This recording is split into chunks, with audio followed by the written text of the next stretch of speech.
교독하고 마지막 절을 함께 읽도록 하겠습니다. 제가 먼저 받들어 읽겠습니다. 그때 가이사 아구스도가 영을 내려 천하로 다 호적하라 하였으니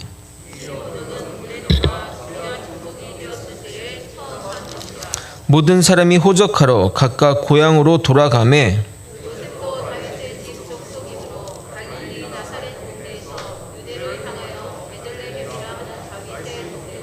그 약혼한 마리아와 함께 호적하러 올라가니 마리아가 이미 잉태하였더라.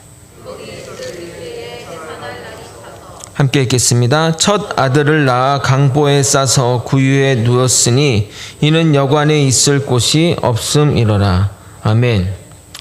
여러분, 성탄절 하면 무엇이 가장 생각나십니까?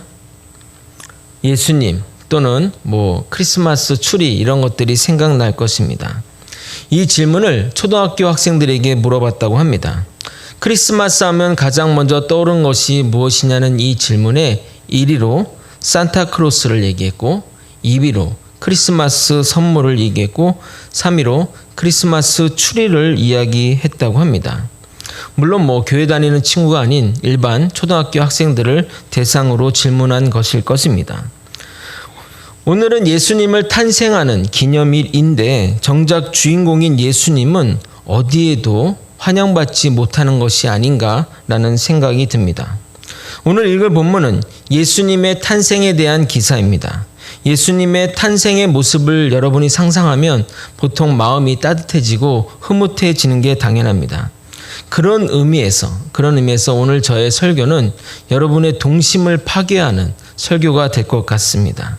아니 이렇게 기쁜 날에 무슨 초를 치는 이야기냐 하실지 모르지만 우리가 가지고 있는 이 예수님의 탄생의 이미지가 얼마나 왜곡되었는지 또 그것을 깨달아야 예수님이 이 땅에 오신 의미를 잘 파악할 수 있기에 어쩔 수 없는 선택이라 생각하고 말씀을 전하고자 합니다. 오늘 이 축복된 날에 예수님이 이 땅에 오신 의미를 깊게 생각하는 시간이 되길 소망합니다. 예수님이 탄생하신 그 날에 무슨 일이 있었는지 살펴보기 전에 역사적인 배경을 먼저 살펴보도록 하겠습니다. 누가복음 2장 1절은 이렇게 시작합니다. 그때 가이사 아구스도가 영을 내려 천하로 다 호적하라 하였으니 가이사 아구스도는 BC 27년부터 AD 14년까지 통치한 로마 초대 황제입니다. 가이사 아구스도는 양아버지인 율리어스 시저의 유언에 따라 왕위에 오른 후 그의 정적들을 하나로 무찌르고 로마 초대의 황제에 오르게 됩니다. 그의 맞상대인 안토니우스와 또 애굽의 여왕인 클레오파트라의 이야기는 세기적인 삼각관계로 영화로 드라마로 제작될 정도로 여러 가지 이야기를 만들어냈습니다. 그의 이름인 가이사는 양아버지 율리어스 가이사르에서 따온 것인데 영어로는 시저라고 그러고 또 이태리어는 케사르라 하고 히브리어는 가이사르라 합니다. 그가 황제가 되기 전에는 로마는 공화정 체제였습니다. 공화정 체제란 여러 원로들에 의해서 나라의 의사결정이 결정되는 집단 지도 체제를 말하는 건데 아구스도가 황제가 되면서 집정 군주제로 바뀌면서 황제에게 모든 권력과 모든 힘이 집중되게 되었습니다. 그리고 그 당시 이 로마는 only one, 모든 권력을 다 가진 나라였습니다. 그러기에 이 로마의 황자, 로마도 대단한데 그 로마의 황제는 거의 신의 존재와 마찬가지였습니다. 지금 아무리 미국이 세다고 할지라도 유럽이나 러시아나 중국의 눈치를 볼 수밖에 없고 또한 그런 상황들을 마음대로 할 수가 없습니다. 미국 대통령도 마찬가지죠. 야권의 눈치, 언론의 눈치를 봐야 합니다. 하지만 당시는 로마 외에 다른 나라가 견제할 나라가 존재하지 않았으며 그 로마 황제는 그 모든 권력의 정점에 있던 사람이었습니다. 그래서 이 로마가 세계를 지배하던 시대를 팍스 로마라라 해서 팍스는 영어로 평화, 피스를 의미하는 건데 절대 권력의 힘에 의해서 이 세계가 평온하다라고 얘기할 정도로 절대 힘의 나라였습니다. 근데 그 절대 권력의 황제가 피지배국의 모든 나라에 호적을 하라고 명한 것입니다. 어느 나라도 어느 누구도 거역할 수 없는 절대 명령입니다. 이 호적을 거부한다는 것은 왕의 명령을 거부한다는 것이고 반역은 죽음을 의미하기 때문에 이 명령을 거부할 사람은 아무도 없었던 것입니다. 그가 어떤 사람이라 할지라도 그가 임신 막달인 사람이라 할지라도 말입니다. 또한 이 호적을 하게 되면 호적을 한 증서 패를 주었기에 그 패와 증서가 없는 사람은 그 이후로는 무적의 상태의 사람이 됩니다. 그러므로 무적의 상태가 되면 사회적 이동이나 어떤 그런 권리의 제한이 생깁니다. 이때부터 신분증의 개념이 생긴 거라 할 수 있습니다. 우리도 출생신고를 안 하면 어떻게 되죠? 주민증이 없게 되고 그러면 어떤 아무것도 혜택과 어떤 것들을 할 수 없는 것과 마찬가지로 이 시대도 그랬던 겁니다. 그럼 왜 로마 황제는 사람들에게 또 피지배국에게 이 호적을 조사하라고 명령했을까요? 첫 번째는 이 피지배국의 그 크기를 확인하려고 합니다. 확인하려고 한 것입니다. 피지배국의 백성의 수를 확인하는 것이 그 나라의 국력을 파악하는 정확한 기준이기 때문입니다. 그 당시는 사람들이 사는 땅보다 살지 않는 땅이 더 많았기에 땅의 크기는 큰 의미가 없습니다. 우리가 알고 있는 호주를 보게 되면 호주의 거의 4분의 3 정도가 사람이 살지 않는 땅이고 그 해변가로만 사람들이 살고 있다고 합니다. 그러니까 땅이 얼마나 크고 이런 것들은 중요한 것이 아닙니다. 사실 우리나라도 따지고 보면 사람이 사는 땅보다 사람이 살지 않는 땅이 더 많을 것입니다. 그래서 인구조사는 그 피지배국의 국력과 실질적인 힘을 파악할 수 있는 좋은 잣대입니다. 그리고 호적을 한 두 번째 이유는 이것이 실질적인 이유이기도 한데 바로 세수 확보를 위해서입니다. 그 당시 항상 전쟁이 잦은 시기였기 때문에 전쟁 물자도 많이 필요했고 먹을 것도 많이 필요했습니다. 그래서 지배국은 이 먹을 것에 대한 생산보다는 전쟁 무기를 만드는 일에 힘을 썼고 먹고 사는 식량들은 피지배국으로부터 충당했습니다. 그래서 성경을 보게 되면 세금 걷는 모습이나 세리들이 자주 등장하는 것들이 그만큼 세수 확보가 중요한 그 피지배국의 일이었기 때문입니다. 그런데 로마 초대 황제인 가이사 아구스토는 이 호정령을 통해 세수 확보의 토대를 세운 사람이라서 로마 시대의 국부라고 불리는 사람입니다. 역사를 보게 되면 대부분의 그 나라의 초창기 왕들이 이러한 일들을 집중한 것을 보게 되면 국정 운영에서 이 세수 확보가 가장 기본적이며 가장 중요한 일임을 알 수 있습니다. 황제의 호적 명령에 따라 전 국민이 호적을 하러 가는데 보통 호적은 자신의 출생지에 그 자료가 있기에 출산을 앞둔 임산부와 그의 남편 요셉이 나세렛이란 곳에서 베들레헴으로 오게 된 겁니다. 베들레헴은 누구의 고향이죠? 다윗의 고향입니다. 유다 족속인 다윗과 더불어 요셉도 유다 족속이기에 베들레헴에 그 자료가 있기 때문에 그 호적을 하러 간 겁니다. 지금 우리나라가 지금 전산화가 돼서 어디서든 그 호적을 또 받을 수 있지만 과거에는 호적을 떼려고 하면 이 동사무소에서 그 해당 동사무소로 전화를 해서 복사해가지고 팩스를 받았던 기억이 있습니다. 아마도 우리의 출생 기록들은 문서로 아마 신고했던 그곳에 보관되어 있지 않을까 생각합니다. 각 교회마다 이와 마찬가지로 각 교회마다 성도들의 세례나 유아 세례 기록이 보관되어 있습니다. 아마 교회에 불이 나면 가장 그 문서를 들고 나가야 하지 않을까, 가장 소중한 자료가 아닌가 생각이 듭니다. 그런데 왜 성경은 예수님의 탄생에 앞서 로마 황제의 이름과 더불어 그의 호적 명령을 기록하고 예수님의 부모님 그들이 호적하러 베들레헴에 가는 이야기를 기록하고 있다고 생각하십니까?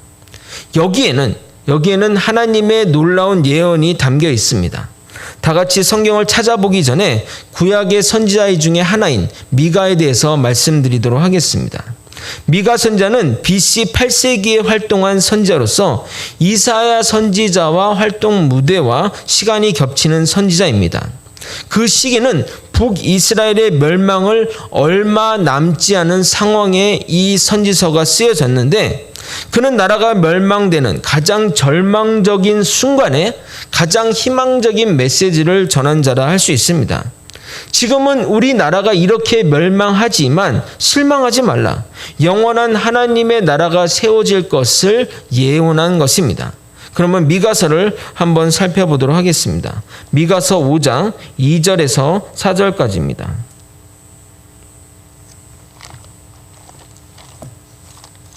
미가서 5장 2절에서 4절입니다. 구약성경 1294면 PPT로 또 같이 보셔도 좋을 것 같습니다. 함께 합독하시겠습니다. 시작.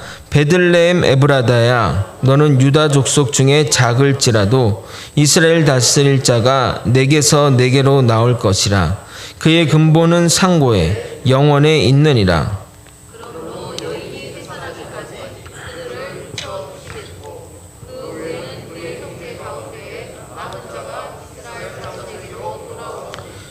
그가 여호와의 능력과 그의 하나님 여호와의 이름의 위엄을 의지하고 서서 목축하니 그들이 거주할 것이라. 이제 그가 창대하여 땅끝까지 미치리라. 아멘. 아마도 미가 선자는 자신이 무엇을 예언하는지 또 무엇을 이야기하는지 모른 상태에서 성령 충만한 가운데 이러한 고백을 한 것입니다. 예언의 내용을 보게 되면 2절에 이스라엘을 다스릴 자가 나오는데 그의 근본이 상고에, 그러니까 아주 오래전, 영원전부터 있는 자라고 말합니다. 다스릴 자라고 해서 왕이나 통치자를 의미하는 것이 아닙니다. 정확하게 영원전부터 계셨던 구속주, 메시아를 말하는 겁니다. 4절의 예언을 보면 정말 놀랍습니다. 이제 그가 창대하여 땅끝까지 미치리라 라고 예언하고 있습니다. 예수님의 복음이 온 세상에 전파될 것을 말하는 것입니다. 미가 선자는 예수님의 출생지, 어디서 출생할 곳과 그의 임무와 미래적 모습까지 정확하게 예언한 것입니다. 그러므로 하나님은 이 예언을 성취하기 위해 예수님의 아버지와 어머님을 베들레헴으로 보내는 겁니다. 그 도구로 그 당시 신과 같은 천하의 황자인 가이사 아구스도를 사용한 것입니다. 세상은 자기 의지대로 움직이는 것 같지만 하나님의 섭리가, 하나님의 뜻이 숨어 있다는 것입니다. 아마도 우리가 이렇게 이야기하면 믿지 않는 사람들은 이것을 놓고 비웃을 것입니다. 아니, 예수님의 탄생을 예언대로 이루기 위해 로마 황제를 사용한다고 하면 말입니다.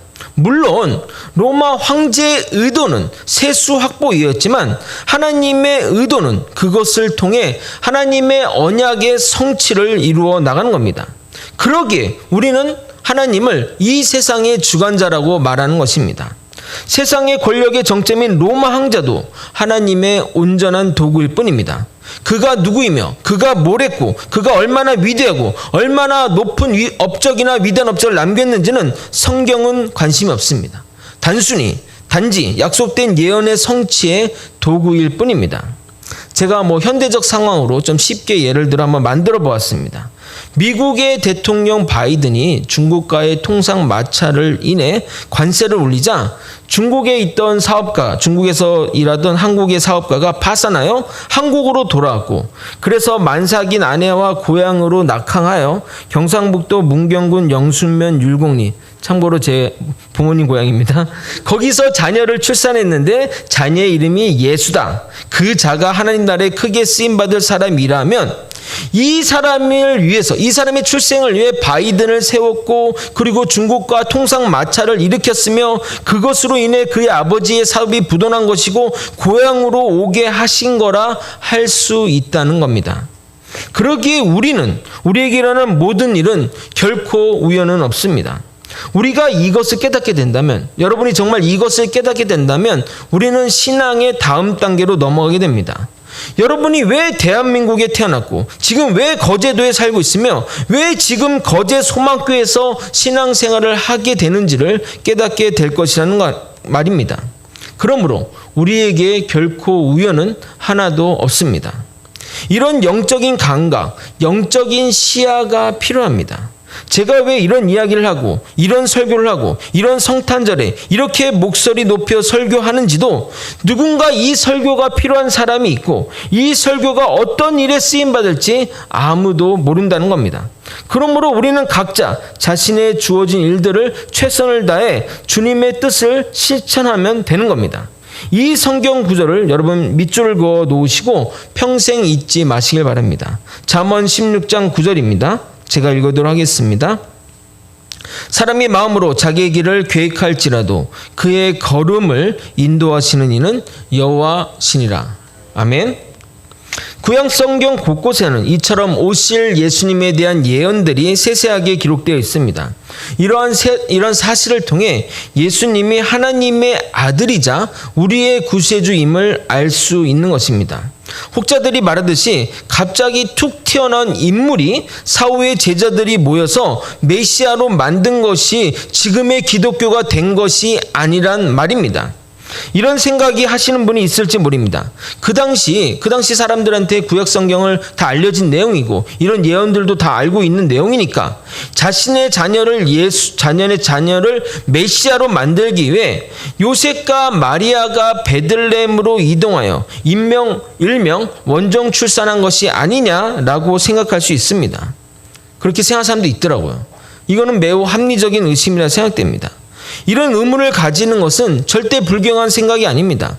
의문만 가지고 답을 찾지 않으려 하는 것은 문제지만 찾는 노력과 함께 이런 의문을 겸한다면 정말 여러분이 좋은 신앙의 자세, 진리를 탐구하는 사람의 자세라 할 수 있습니다.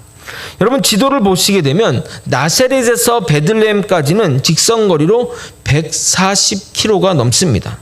그런데 그 당시는 이렇게 나사렛에서 바로 베들레헴으로 내려온 것이나 이 사마리아 지역을 통과하지 않기 위해, 그것에 대해 나중에 또 설명드리겠습니다. 사마리아 지역을 통과하지 않기 위해 이렇게 돌아서 이렇게 갔기 때문에 이렇게 가게 되면 대략 210km가 넘어갑니다. 그리고 이 지도를 우리가 평면으로 봐서 그렇지만 이 요단강으로 내려오면서 급격히 경사가 올라가고 그리고 요단강을 위치로 급격히 떨어진 후에 다시 또 경사가 올라가고 뭐 이렇게 지형이 굉장히 복잡한 지형으로 되었다는 겁니다. 여러분 210km를 차로 가면 한 3-4시간 정도면 가겠죠. 길이 꼬불꼬불한다 할지라도. 그런데 그것을 도보로 만삭의 아내를 데리고 간다는 것은 좋게 한 달이 넘게 걸리는 거리가 됩니다. 낙이라도 있으면 모르겠지만 정말 걸어서는 못 갈 거리이며 지형입니다. 그리고 여러분 출산해 보신 분은 아시겠지만 출산을 앞둔 여인들은 정말 숨을 쉬는 것도 힘들다고 말합니다. 제가 제 사모가 첫 애를 가졌을 때 뭐 사달라고 했는데 제가 그걸 안 사준 적이 한 번 있었거든요. 그것 때문에 셋째 날 때까지 제가 괴롭힘을 당했는데 잔소리를 들었는데 임신한 아내의 마지막 달은 건드리면 절대 안 되는 것입니다. 여러분 마지막 달인 아내를 데리고 200km를 넘는 거리를 자녀를 메시아 만든다고 갈 사람이 누가 있겠습니까? 아니 맹모 삼천지교도 못할 일이 그 일입니다. 유산이 안 된 것이 다행일 정도로 이 황제의 명령이 아니었으면 절대 가지 않았을 정말 생명을 담보로 한 이동이었습니다. 그럼 예수님의 탄생의 이야기를 좀 더 해보겠습니다. 예수님의 탄생의 기록은 누가복음에만 기록되어 있습니다. 우리가 예수님의 탄생하면 떠오르는 이미지가 뭐죠? 바로 이런 이미지일 것입니다. 이런 이미지 한 장만 더 보여주세요. 뭐 이런 이미지일 것입니다. 그림처럼 깨끗하고 따뜻한 분위기의 그 마구간에 조명이 환하게 빛나고 작고 귀여운 양들이 요 앞에 이게 쌍으로 이렇게 딱 앉아 있고 손은 또 이렇게 아주 자애로운 모습으로 이렇게 있고 그리고 동방 박사들이 선물을 들고 와서 경배하며 막 천사들은 나팔을 불고 이런 모습이 생각날 겁니다. 우리는 그 장면을 생각하면 기쁘다 구주 오셨네 그 맑고 환한 밤중에 주천사 내려와 이런 노래가 자연스럽게 나올 것입니다. 그런데 여러분 현실적으로 한번 생각해 보십시오. 가축을 키우는 마구간을 한번 생각해 보시란 말입니다. 요즘 현대적으로 깨끗이 지은 마구간일지라도 가죽의 똥냄새는 어떻게 하지 못합니다. 하물며 2000년 전의 예루살렘은 말할 것도 없습니다. 제가 어렸을 때 그 부모 시골에 그 소 국관에 갔던 기억이 있습니다. 재래식이죠. 소 엉덩이는 똥이 덕지덕지 붙어 있고 파리 수십 마리가 정신없이 막 날아다니고 똥 냄새가 코를 찌러 참기 힘든 정도였습니다.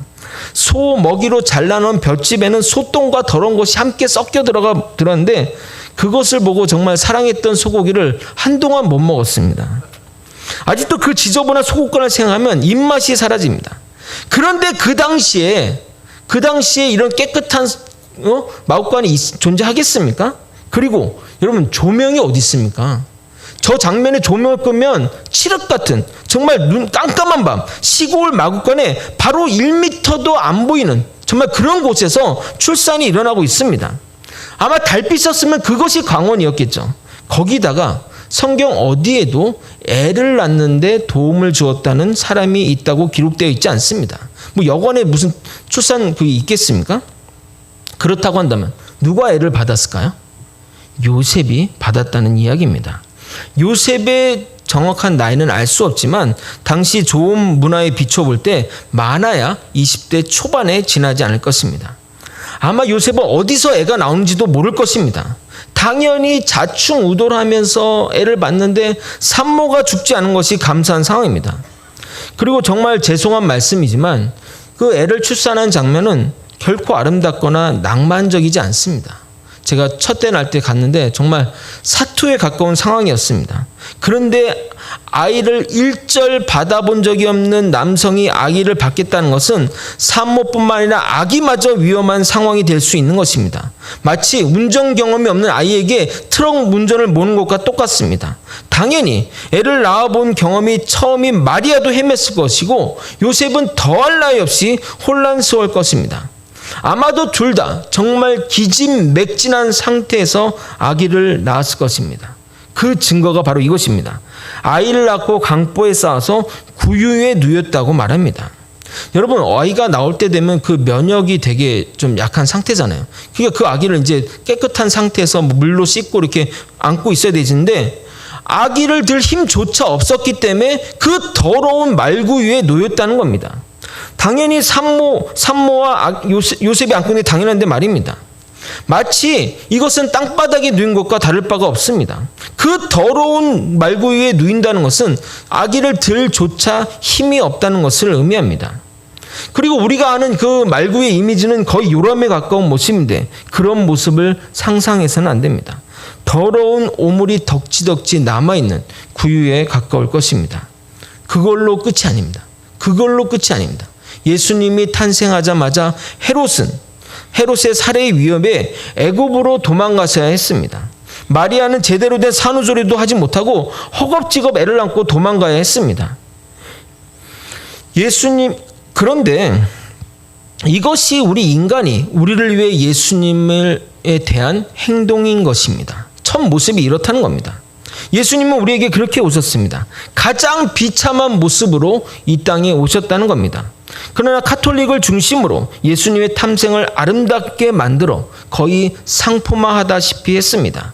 예수님의 탄생을 상업적으로 이용한 것입니다. 물론 예수님의 탄생은 우리에게 정말 기쁜 소식이지만 그분이 이 땅에 오신 상황과 환경은 정말 최악의 상황 가운데 오셨다는 겁니다. 돌아가실 때도 최악의 모습으로 돌아가셨지만 예수님은 오실 때에도 최악의 상황 가운데 오셨습니다. 이번 성탄절에는 예수님이 이 땅에 오신 이 의미를 다시 한번 새겨보아야 할 것입니다. 목적지에 다 도달했습니다. 그러면 왜 예수님은 그렇게 비참하고 참담한 상황과 또 환경 속에서 태어나서야 하셨을까요? 사람들이 더 많이 예수님을 받아들이시게 하려면 더 많은 구원자들을 하시게 하신다면 조그만 변방 이스라엘이 아니라 베들레헴이 아니라 로마에서 그리고 나사렛에 사는 평민인 마리아와 요셉이 아닌 로마 황제로 아들로 태어났다면 더욱 효과적이지 않겠냐 이 말입니다. 요즘 유명한 셀럽이 유튜브에서 그냥 화장품 하나 찍어 바르면 그냥 수천 개가 날개돋친지 팔린다고 하는데 예수님이 로마로 황제로 태어났다면 더 폭발적으로 전도가 되지 않았을까 생각해 봅니다. 정말 이렇게 구질구질하게 목숨이 위태로운 상황에서 태어나지 않아도 되는데 말입니다. 예수님은 탄생부터 누구보다 가장 낮은 곳으로 태어나셨습니다. 그보다 더 비참하게 태어난 인류가 없을 정도로 최악의 상황 가운데 태어나셨습니다. 그리고 최악의 범죄자가 당하는 십자가에서 모진 고통과 채찍과 비난과 침뱉음과 조롱을 받으면서 돌아가셨습니다. 그렇게 낮은 신분과 낮은 장소가 예수님을 나타내는 상징이 됩니다. 그렇게 낮은 곳으로 오셨기에 예수님의 위로가 우리에게 위로가 되고 예수님의 그 응답이 우리에게 진정 참된 기쁨이 되는 것입니다. 히브리서 5장 15절 16절은 이렇게 말합니다. 우리에게 있는 대제사장은 우리의 연약함을 동정하지 못하실 리가 아니오. 모든 일에 우리와 똑같이 시험을 받으신 이로되 죄는 없으시니라. 그러므로 우리는 국률하심을 받고 때를 따라 돕는 은혜를 얻기 위하여 은혜의 보좌 앞에 담대히 나아갈 것이니라. 예수님이 가장 낮은 자리에 오셔서 가장 낮은 모습으로 돌아가셨기에 세상의 모든 사람을 품을 수 있는 것입니다. 그리고 그분의 제사함이 그분의 위로가 진정한 위로가 되며 회복이 되는 겁니다. 그래서 우리는 내 상황과 조건과 환경에 상관없이 당당히 그분의 보좌 앞으로 나아갈 수 있는 것입니다. 만약에 황제의 아들로 태어났다면 몇몇 부유한 사람들이나 선택받은 엄치나 내지는 소공주만 나아갈 수 있겠지만 우리 같은 평범한 사람들은 결코 그 근처에도 가지 못했을 것입니다. 그리고 그런 위치에 있는 분의 위로가 우리에게 무슨 위로가 되겠냐 이 말입니다. 만약 예수님이 왕조로 태어났다면 모든 사람들의 삶과 아픔을 제대로 이해할 수 있었을까요?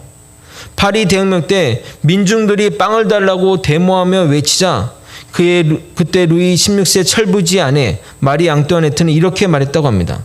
왜 빵이 달라고 하지? 빵 없으면 케이크 먹으면 되잖아 라고 말했다고 합니다. 물은 위에서 아래로 흐릅니다. 모든 이들이 오려면 누구보다 낮아야만 흘러 들어갈 수 있는 겁니다. 예수님은 우리 모두를 품으시기 위해 가장 비참한 곳에서, 가장 처참한 곳에서, 가장 낮은 곳으로 태어나신 것입니다. 우리가 지금 이 성탄절에 회복돼야 할 예수님의 이 가장 낮은 곳으로 오신 의미가 그것을 회복해야 하는 것입니다. 9년 전에 가족끼리 미국으로 여행을 간 적이 있었습니다. 크리스마스 시즌에 갔기 때문에 정말 크리스마스를 제대로 즐기겠구나 라고 기대하고 갔습니다. 그런데 미국 중심가인 뉴욕에 가서 식당이나 상점을 들러서 나오게 되면 점원들이 인사를 하는데 메리 크리스마스라는 인사 대신 해피 할리데이라고 인사를 하였습니다. 처음에는 그 의미를 몰랐습니다. 그런데 알고 보니까 예수님을 탄생하는 기념일에 이 메리 크리스마스는 종교적인 인사라 신앙이 없는 사람들을 생각해서 상업적으로 그냥 해피 할리데이라고 부른다는 겁니다. 이것이 미국의 평등이고 인권입니다.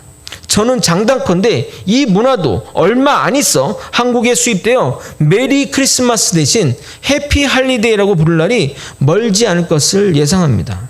여러분, 메리 크리스마스의 뜻이 뭔지 아십니까? 먼저 메리는 명랑한, 유쾌한, 기쁜 이런 뜻을 가지고 있는데 크리스마스는 그리스도의 크라이스트와 기념일이란 마스가 합쳐진 날입니다. 그래서 메리 크리스마스의 뜻은 예수님의 탄생을 즐기며 경배하자라는 의미가 된다고 하는데 이 인사말도 못한다고 하니 너무나 황당한 것입니다. 예수님의 생일인데 예수님의 이름조차 부를 수 없는 현실이 너무나 충격적이었습니다. 예수님은 우리를 모두 품으시려고 가장 낮은 자리에 오셔서 우리의 모든 죄를 다 안고 가셨는데 정작 인간들은 예수님의 흔적을 지우려고 하고 있으니 말입니다. 아이들은 예수님이 아닌 산타 할아버지를 가장 먼저 생각하고 크리스마스는 선물 교환하는 것이 더 중요한 이벤트가 되었으니 도대체 이게 무슨 일이냐 말입니다. 민망한 이야기에서 죄송하지만 성탄절에 분위기 좋은 모텔의 비용이 평소 3배나 되고 분위기 좋은 곳은 예약 못한다면 못 간다고 하는데 예수님이 이 사실을 안다면 물론 아시겠지만 얼마나 답답하고 안타깝겠습니까? 예수님이 그것 때문에 내가 갔던가 하시지 않겠냐 이 말입니다. 정말 우리 모두 예수님이 이 땅에 오신 그 의미를 제대로 알고 이 성탄절을 보내시길 바랍니다. 세상이 예수님을 환영하지 않고 배척한다 할지라도 우리만이라도 그분의 오심을 두 손 들고 기뻐하며 축하해야 하지 않겠습니까? 제 막내 수연이가 어릴 적에 이렇게 말한 것이 기억이 납니다. 왜 예수님 생일인데 우리가 선물 받아? 예수님이 받아야 하는 것 아니야? 라고 했던 게 기억이 납니다. 그러나 세상은 예수님의 탄생일에 그분을 기억하며 그분의 오심을 기뻐하지 않고 그분 없이 우리만 즐겁고 그분 없이 우리만 선물 주고받으며 기뻐하고 있습니다. 그러면서 우리는 그분의 생일날 철저히 그분의 흔적을 지우고 다른 것들이 주인공이 되어버렸습니다. 이것이 우리가 그분을 대하는 태도인 것입니다. 예수님이 탄생한 그때와 하나도 바뀐 것이 없습니다. 제자들마저 예수님을 부정하고 도망가고 모른 척하며 사람들은 예수님을 십자가에 못 박아 세상에서 없애버린 것처럼 우리도 여전히 예수님을 지우고 흔적을 없애고 예수님 모른다고 다른 것들로 예수님을 대체하고 있다는 것입니다. 말씀을 정리하겠습니다. 예수님이 이 땅에 가장 낮은 자리로 오신 이유는 우리 모두를 품으시려는 하나님의 그 높은 뜻에 있음을 기억하셔야 합니다. 세상이 말하는 효율과 세상의 방법이 아니라 하나님의 방법으로 하나님의 뜻대로 예수님은 이 땅에 오셨고 그것이 우리에게 생명과 구원에 이르는 유일한 길이 되었습니다. 그런 예수님을 우리를 위해 가장 낮은 자리로 오셨고 가장 낮은 모습으로 돌아가셨는데 그런 예수님을 세상은 거부하고 부정하고 흔적조차 지우려고 합니다. 그러나 예수님을 따르는 우리들은 예수님의 탄생과 예수님의 이 땅에 오신 의미를 깊게 생각하고 세상 가치와 맞서 싸우며 예수님의 이름을 지켜내야 할 것입니다. 우리에게 너무나 소중한 주님을 기억하며 살아가는 우리 모두가 되는 그런 성탄절이 되었으면 좋겠습니다. 다 함께 그분의 오신 의미를 생각하며 그가 오신 이유를 찬양하고 함께 기도의 자리로 나아갔으면 좋겠습니다.